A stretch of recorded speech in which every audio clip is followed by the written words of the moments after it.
کیا آپ چائے پیئیں گے یا کافی؟ نہیں سرکار، مجھے ان دونوں میں سے کچھ نہیں درکار، مجھے تو دوائی چاہیے۔ دوائی؟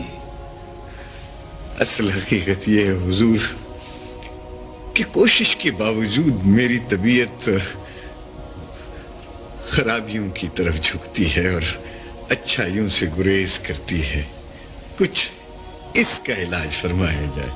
یہ تو اس کی شان ہے محمد حسین صاحب، کبھی ٹھنڈے میٹھے پانی کا دریا لہریں مارتا ہے اور کبھی کڑوے زہر کھارے پانی کی طغیانی تلاطم پیدا کرتی ہے، لیکن یہ دونوں شانیں سرکاری ہیں، ظہور ایک ہی ذات پاک کا ہے، کیونکہ سیاہی سفیدی دونوں ہی رنگ سرکاری رنگ ہے، اس میں دوئی نہیں ہے۔ جی سرکار جی۔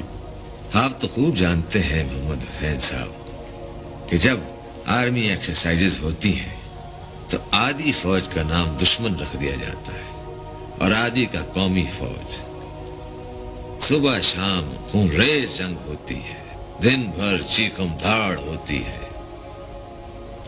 اور شام کو دشمن فوج غالب آ گئی، سرکاری فوج کو شکست ہو گئی، لیکن ہر حال میں فتح سرکاری کی ہوتی ہے، کیونکہ دشمن کیا، قومی کیا، باغی کیا، سرکاری کیا، دونوں لشکر سرکار ہی کے تھے، دونوں سرکار ہی کے انڈر، دونوں کو سرکار ہی کی طرف سے تنخواہ فراہم ہو رہی تھی، دونوں کو راشن سرکار ہی کا مل رہا تھا، دونوں پر سرکار کی مہربانیاں برابر کی۔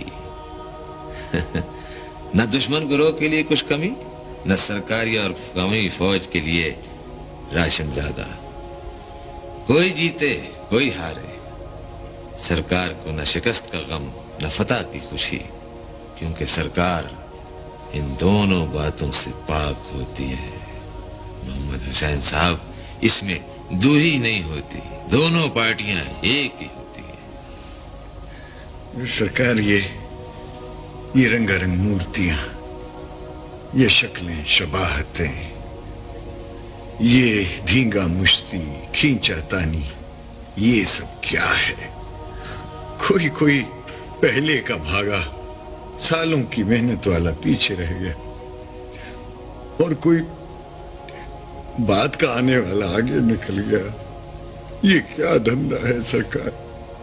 یا محمد حسین صاحب، راج دلہارے، نہ کوئی ساجد ہے نہ مسجود، نہ عابد نہ محبوب، نہ آدم نہ ابلیس، صرف ایک ہی ذات، قدیم صفات رنگا رنگ میں جلوہ گر ہے، نہ ابتدا ہے نہ انتہا، نہ اس کو کسی نے دیکھا نہ سمجھا، نہ فہم و قیاس میں آئے نہ وہم و گمان میں سمائے، جیسے تھا ویسے ہی ہے اور جیسے ہے ویسے ہی رہے گا، نہ بڑھے گا نہ گھٹے گا، نہ اترے گا نہ چڑھے گا۔ وہ ایک ہے لیکن ایک بھی نہیں، کیونکہ اس کی موجودات سے اور موجودات کو اس سے الگ سمجھنا نادانی اور مورختہ ہے۔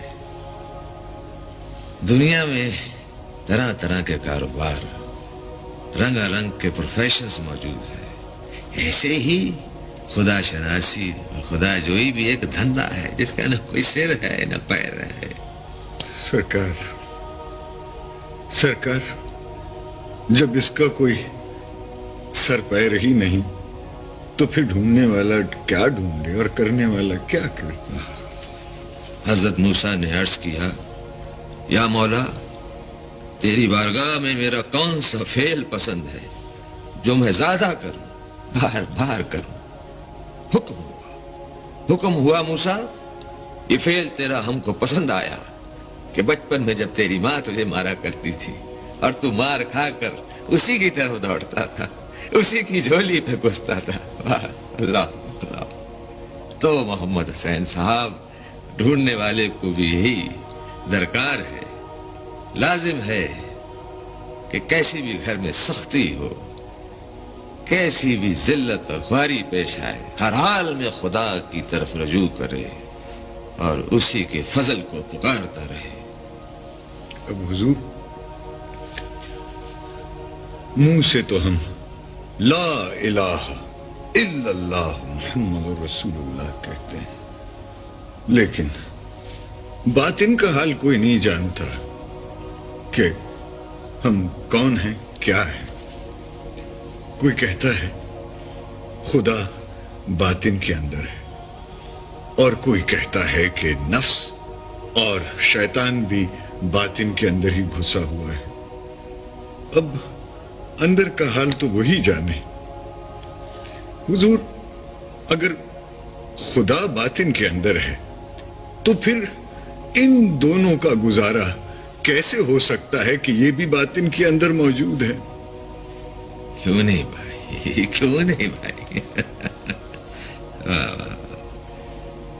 اگر نفس و شیطان باطن میں بطور خدمت گزاروں اور چپڑاسیوں کی طرح رہے تو کیا مذائقہ ہے؟ آخر آقا کو بھی تو نوکروں کی ضرورت ہوتی ہے، اور نوکر لوگ بھی اسی گھر میں رہا کرتے ہیں۔